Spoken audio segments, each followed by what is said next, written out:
Classical Conditioning Ivan Pavlov. Ivan Pavlov adalah seorang fisiologi, psikologi, dan dokter di Rusia. Teori pembiasaan klasikal atau classical conditioning berkembang berdasarkan hasil eksperimen yang dilakukan oleh Ivan Pavlov pada tahun 1849 sampai 1936. Seorang ilmuwan besar Rusia yang berhasil meraih Nobel pada tahun 1909. Teori classical conditioning adalah sebuah prosedur penciptaan refleks baru dengan cara mendatangkan stimulus sebelum terjadinya refleks.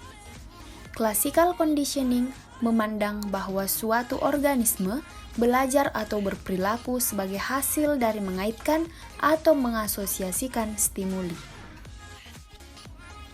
Tahap eksperimen Ivan Pavlov. Sebelum pengkondisian, anjing diberikan makanan sehingga anjing mengeluarkan air liur. Makanan sebagai stimulus tanpa syarat memicu respon alami terhadap anjing, yakni mengeluarkan air liur. Kemudian, anjing diberikan sebuah bel.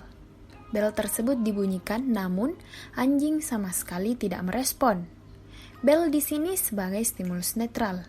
Namun, stimulus netral ini tidak memicu respon apapun pada anjing tersebut.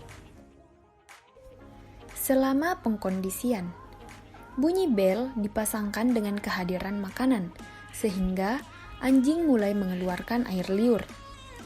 Karena adanya makanan sebagai stimulus tanpa syarat dan bunyi bel sebagai stimulus netral, maka memicu respon otomatis terhadap anjing dari stimulus tanpa syarat, yakni makanan, yang menyebabkan anjing mengeluarkan air liur.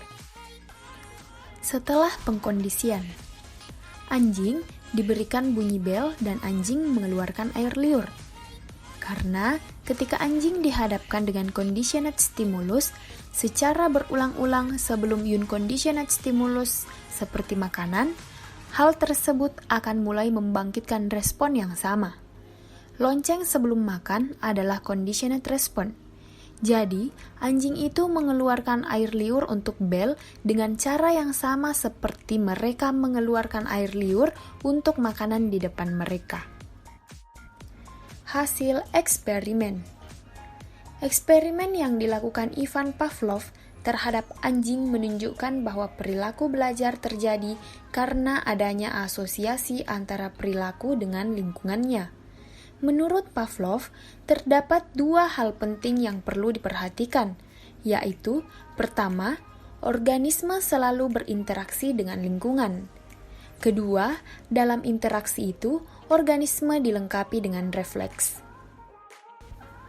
Kesimpulan.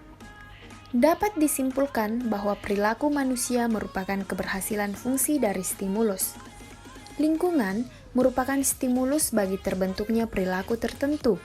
Berdasarkan penelitian Pavlov dengan menggunakan serbuk daging, Pavlov mengklasifikasikan lingkungan menjadi dua jenis, yaitu unconditioning stimulus dan conditioning stimulus.